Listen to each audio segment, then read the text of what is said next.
It's been a while.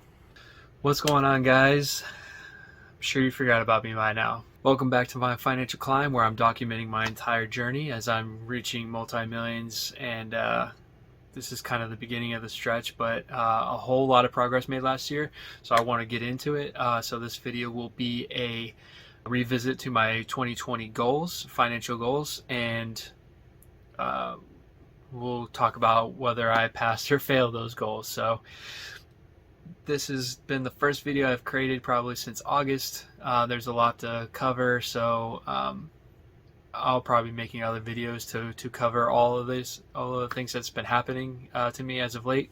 Excuse the mess. This is kind of a side effect of trying to do a side hustle in a small apartment. So anyway, let's get into this thing.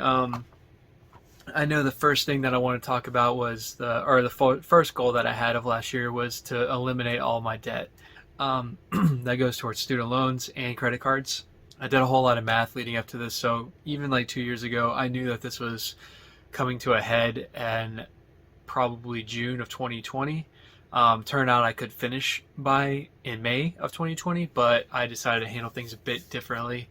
So I did end up paying off everything in June. So I'll probably pop up some little screen grabs throughout this video just so you guys can see, just kind of have like the proof out there, like, hey, this is the progress that was being made, this is how I did it. And I think it's a little bit more transparent so you guys can see, and you know, whether it's inspiring to you or you learn something or it motivates you, I mean, go for it. I'm just kind of putting it out there into the universe, and whatever happens, happens. So I started the year with about, I want to say 7,400 in credit card debt, 7,400, and then about roughly 5,000, I think, in student loan debt. So every month I was pretty much paying down 1,000 on the credit cards, and on the student loan I was breaking up $200 payments every month just to kind of like trim off the whole strategy of attacking the interest over and over and over again. So that's kind of what I did on that. And then we had the whole pandemic happen. The government put a hold on the interest accruing for the student loans. So that's just one thing I didn't have to worry about. And I ended up just getting it paid off. I did get a raise last year. I got a 3% raise, kind of customary raise that you usually get from corporate jobs. Nothing too crazy. I did get a bonus though, so that was nice. It was $2,000 this year, and I was able to use that bonus along with the stimulus money that came in. And what I did with it is I just paid off the student loan completely in full, and just to get it done with. And all I had left was the credit card debt. So going into June, I had some money left, and I ended up paying it off altogether. July was the very first month that it was just completely blank. I think I only had like a $22 balance. That's just because I had just done recent purchases when I did that screen grab on, I think it was the statement. So it wasn't paid off in full in the statement just because I had done some recent purchases. But going forward, I didn't have any more payments on that that weren't already accounted for daily purchases. And that's I think, I mean, I don't really know if it's impressive or not. I don't really know how other people handle finances because, you know, talking money is taboo, but I wish it wasn't. I think we can learn a lot if we talk more about money together and shared our experiences, you know, ideas, strategies. But beginning of 2019, I believe I had about 10,700 in credit card debt, and then another 12,000 or so in student loans. So $22,000 roughly, give or take a little bit. And I was able to pay that off in a year and a half. Pay it off in a year and a half, that doesn't sound as impressive, but I was also doing 10% of my salary to my 401k as well. So I was still investing while paying off the debt, and in order to get the full company match, I had to do 10%. So in that sense, I think I was very successful, and I accomplished a lot. I didn't have to choose one or the other. I was able to knock it all out and do it relatively quickly. So I would consider that a pass, flying colors. So it was on the top of my list, number one that I wanted to do, and it got handled very easily.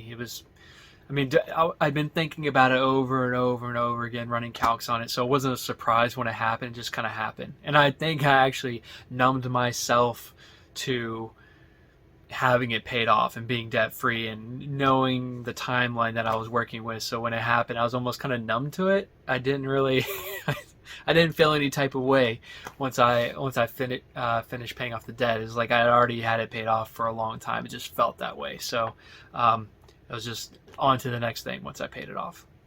Now, the number two thing that was on my financial goal list was to open a new, or not open a new, but just open a Roth IRA account. I didn't have an IRA yet. I hadn't been contributing to it. So as far as to this point, I'd only had the 401k, the Roth 401k set up with my company. So I did some research into who I was going to go with. I thought about doing a video on it, but it's pretty boring, really. I just ended up going with Fidelity.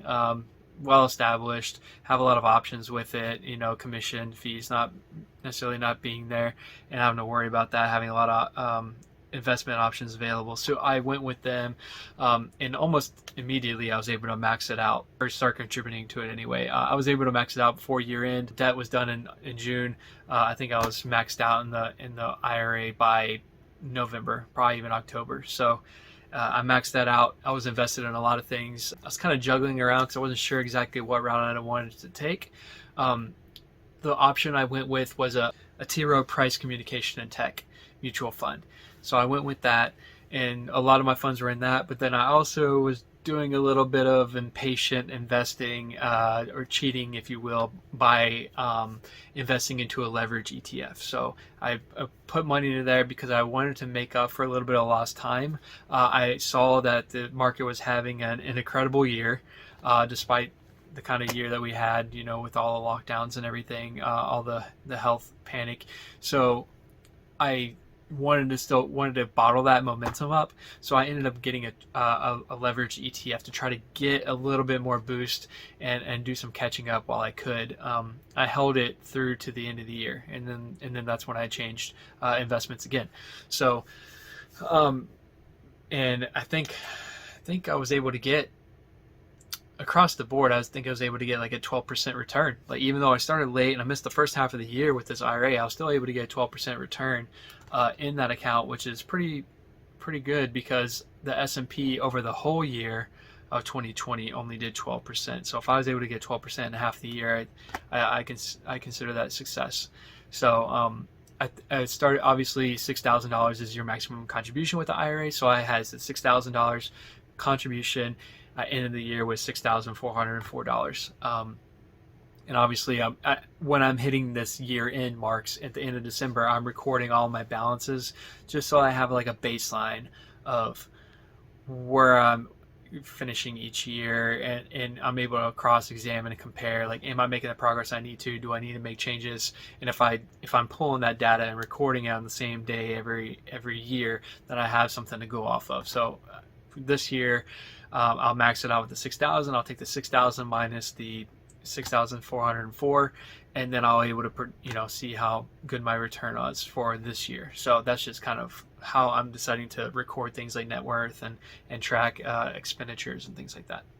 So that makes me 2 for 2 with my goals so far. That's right on track. However, my third goal, I believe, is opening an emergency fund. Now, once I got to this point, I was just trying to figure out how I wanted to go about handling this, because through several videos I talked about before, what my original plan was to max the Roth IRA and then just stockpile cash, so then when January came around, I would just turn around and max it back out again. I put the full front load $6,000 in and just get it invested right away, because I believe there's a study before where if you're front loading your investments into an account, if you have the money, if you're able to max it out right away, you're going to beat out dollar cost averaging for the past, lifetime of the market, 66 or 67% of the time. I believe that's what the study came up with. So, that's better odds. If it was 50-50, you can do whatever, it doesn't matter. But for me, I just wanted to get it up front and front load it. So that was the idea leading up into the end of the year. But then because of the market was reacting the way it was, I finally had cash available that I could finally invest it.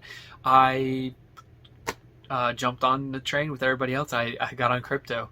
So I instead of opening up a high rate savings account or something else, or just putting it in a savings account or keeping it in a checking, I just threw it into the crypto world, and I invested in Stellar. I don't know if I invested in Ethereum at the time. It might have just been Stellar at the beginning. I got in pretty cheap. I think it was only 16 cents per coin, and it's given me great returns. I mean, I think I was only halfway through January, and I was already sitting at 50 to 70% return on that. And then that's when I started getting into Ethereum. So it was more of a speculation play with the Stellar. I don't think Stellar is anywhere close to the same playing ground as Bitcoin or Ethereum. I was just looking at kind of what the market was doing, and it was kind of like a social arbitrage play of seeing that people were trading it pretty frequently, looking at historical trends and seeing how the spiking that it was doing, and just figured it was a good value. It was pretty much trading alongside what Ethereum and Bitcoin were trading at. They were trading along the same trajectories, going up at the same time, going down at the same time, with some minor differences. So I figured that was a good opportunity, because if Bitcoin and Ethereum were still going to go up and Stellar was going to somewhat mimic it, I figured it was a good value play. So I just happened to be right at, I guess, guessing correctly at that time, and getting in cheap. So I haven't sold it, so I'm still holding it, and have even better returns now than I did back then. So that's just what I chose to do instead of doing the emergency fund. I can pull it out whenever if I want to end up holding this cash instead of having it invested. I'm just leaving it invested for the time being. I don't have any other plans to do anything with that money as of now, but if something changes, then I probably will cash it and hold on to it, or do something else with it. So of the true definition of pass or fail, I'm just going to say fail, because I didn't take care of an emergency savings account. I didn't actually open one up. So I'm being super critical of myself. I have to say that I failed on that one. So unfortunately, it's a fail. Speaking of accounts, one of the other goals that I had, number 4, was to open a separate investment account, because I know that I'm going to be able to max my Roth IRA. I know I'm going to be able to max my Roth 401k. I'm going to need somewhere else to put this money so I can invest it. So my plan was to open up a separate investment account, not a retirement account, because I don't have any more options for that. So I want to open up a separate investment account where I can trade any excess cash that I have. I didn't get around to doing that. I didn't do it. I mean, this kind of is a play off of what I did with Bitcoin and the emergency funds. I had too much going on. I had it invested in crypto for the most part, so there wasn't an immediate need for a separate investment account. So I didn't open one just yet. Plus, I had other things coming along. I have taxes coming up. I have a side hustle that I didn't pay taxes on at all last year. Periodically, so I'm going to have a big tax bill this year, most likely. I'm in talks with my CPA right now, so I haven't figured out how much I completely owe, but I probably need to have some set off aside for that, and I don't want to put myself in a position where I have a big tax bill and I'm not able to pay it. So I want to have that liquid available to me. Of course, I could have liquidated anything within, I could have liquidated cryptos or anything in a market if I had a separate investment account. So I just chose to have it, have cash on hand or available to me in case I needed to pay something right away. So a little bit of that. Also, I was still investing into the side business, and I wanted to make sure that I had enough liquid cash for if an investment opportunity came to me for my side hustle, I would have the funds available to do that. At the end of August of last year is when I got really aggressive with this whole side hustle. I've been doing it for a little over 2 years now. The first year was like an embarrassment of just learning, essentially. you have a lot of growing pains, don't have a lot of capital to work with, you're still learning. I think the very first, like I spent $3,000 of inventory of money I didn't have. I had to throw it on a credit card in order to open this business and invest in inventory. And honestly, I think I still have some of that inventory. I haven't been able to sell it because they were either bad purchases or, yeah, just bad purchases overall. And I didn't know the numbers quite as well as I do now.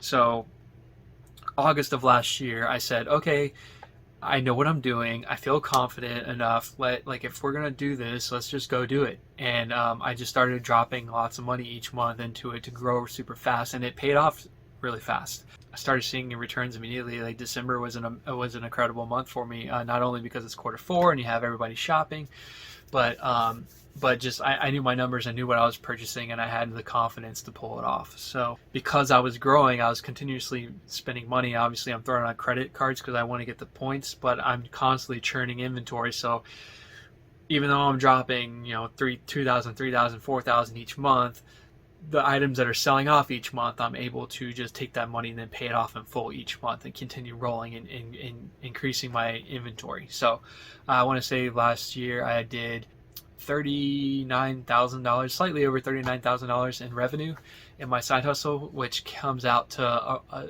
little over $16,000 in profits.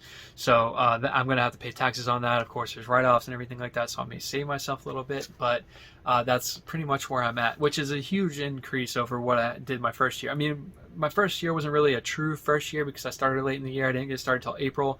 I only did about, I only did about 16,000 in revenue and 4,600 in profit. So it was a whole learning crew. I honestly could have worked at a minimum wage job and made more than that, but I understood going in I wasn't going to make a whole lot of money because it was a learning experience. It was growing, and then eventually I would grow to the point where I am making the money that I am now through the side hustle. So which is why I put these videos off. I haven't been putting any effort into these videos because it's really hard to pull yourself away when you have something like that going. You almost want to keep the wheels running, and you don't want it to stop because if you stop, you're going to stop seeing the success that you have. It's a confirmation that feels really good because it's just letting you know that, hey, what you're doing is working. Continue doing what you're doing. It's going to just continue to improve. So I apologize, essentially. I should have still continued to try to find a way to make both work, but I'm hoping to change that this year. So separate investment account, that one too is a fail.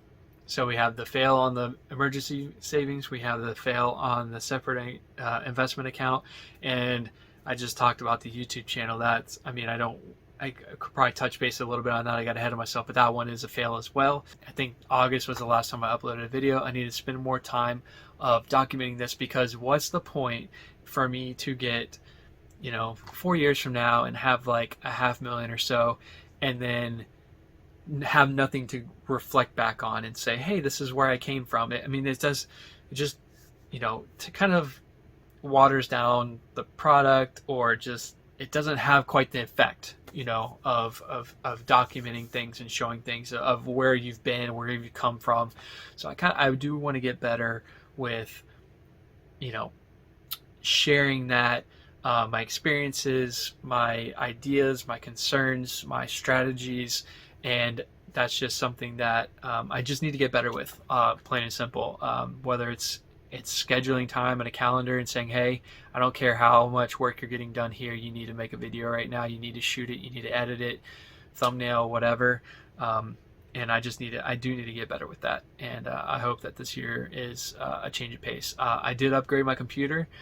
I was using a computer that I built from during my college years, way back when. So it was like super old technology, and trying to edit these videos on that system, I only think I had like 8 gigs of RAM on it. So it took me forever to make a video or edit the video. It didn't take long to write it out, plan it, and shoot it, but it was the editing that took forever because it just took forever to render. It was just slowing down my computer. Sometimes it would totally crash my computer because it was just eating up too much memory. So I've spent the money to invest into it to get it upgraded to hopefully be able to work a little bit faster and get these videos out.